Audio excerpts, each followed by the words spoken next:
I just can't get this one off my mind. I just can't get this one off my mind.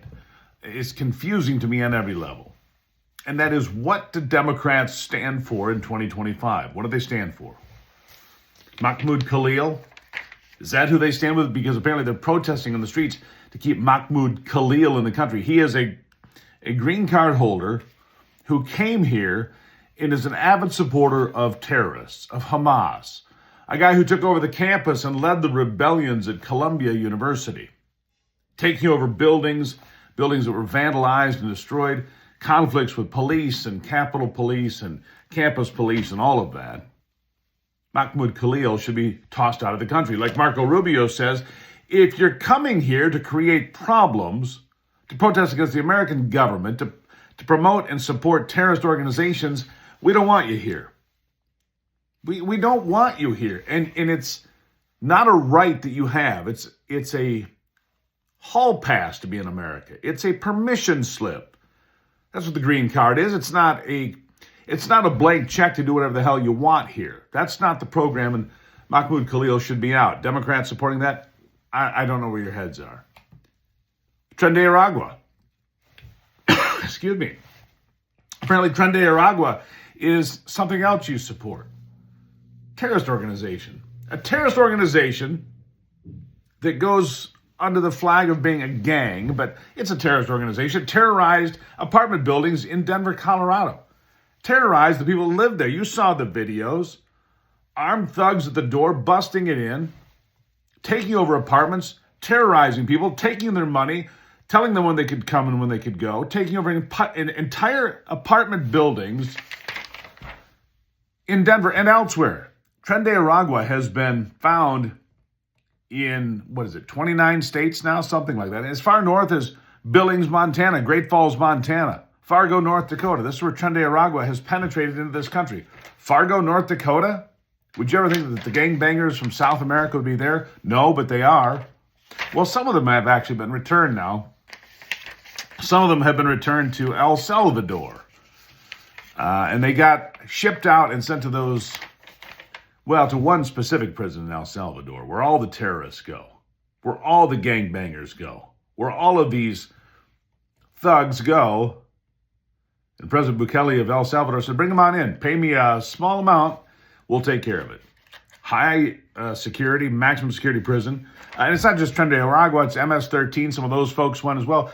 But if you're a Democrat today, you're protesting against that. And in fact, there was a judge, I think it's in San Francisco, who blocked the deportation of Tren de Aragua gangbangers and MS-13 gangbangers. These are people in the country illegally, right? Committing violent crimes against American citizens and non-citizens, and committing violent crimes in neighborhoods. And we can point to Aurora, Colorado all day long. And the Democrats want to keep these folks in the country. Democrats apparently still want open borders, even though Donald Trump has come into office. And the number of illegals caught at the border in February is 8,300, give or take. 8,300. And if you're a Democrat, do you support reopening the borders? Is that really, what do you stand for as a Democrat today? You stand for Mahmoud Khalil, Tren de Aragua, MS-13, open borders? What is it? The war in Ukraine? Do you want to spend billions more in Ukraine? Is that also on your list of things to do, to support? Or is it just that it's anything that Donald Trump says we need to stop, or we don't agree with, or we need to change it, you just disagree with because you hate Donald Trump more than being a rational individual? Is that it? Please explain. Is it abortion? Is that your end all? Is it transgender rights? Do you want men to compete in girls' sports and to hell with Title IX? Is that your end all? Democrats, I'm totally confused. You're on the wrong side of every 80-20 issue. There's not 20% of Americans that support keeping gangbangers in this country illegally here. There's not. There's not 20% of Americans that say we should keep Mahmoud Khalil in the country so he can terrorize Jewish students at Columbia and foment hate in America. There's not 20% of the country that would support that. There's not 20% of the country that would support abortion on demand up to 9 months of pregnancy. There's not 20% of the country that say men should compete in women's sports. There's not 20% of America on any of those issues, and yet you're out there with Jasmine Crockett and AOC and Bernie Sanders and Pocahontas and all these people out there. Democrats, what happened to you? You're hijacked. You used to be a party that at least cared about America, cared about working people. You fought for unions, and now, is it tariffs you hate? Because the United Auto Workers Union and these other big unions in America support Donald Trump on tariffs, saying it's going to bring manufacturing back to America. Oh, and speaking of the economy, inflation is 2.8%. It went up a whopping 0 in the first quarter. 0. So it's gone up in the last month, I guess, not the quarter, for the month. Inflation is 2.8%, which brings me to the CNN poll showing that just 27% of Americans approve of the Democrat Party in 2025. 27%, and only 7% strongly approve. 7%. You can continue with Jasmine Crockett. You can continue with AOC. You can attack Chuck Schumer, which, I'm all good with that. But you're on your way to 0% support.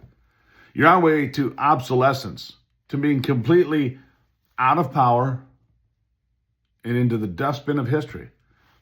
I don't find that a problem at this point, because Democrats, you stand for nothing. You stand for nothing except you hate Donald Trump. Donald Trump, bad man. He's a tyrant. He's a dictator. No, he's not. But Zelensky is. Putin is. Maduro is. And other people, that's from the guy from Venezuela, of course, that a lot of the people on the left also support for. God only knows why, except that Trump doesn't like him. Democrats, I just want you to think about that. What do the Democrats stand for in 2025? And the things that they do stand for are not things that you stand for or I stand for. They don't stand for America, and I'm not fighting for democracy. I'm fighting to save this republic. This republic. I pledge allegiance to the flag of the United States of America and to the republic for which it stands, not to the democracy for which it stands. Doesn't say that. And to the republic for which it stands, one nation, under God, indivisible, with liberty and justice for all. God bless America. Thank you for being a subscriber. We'll talk again soon.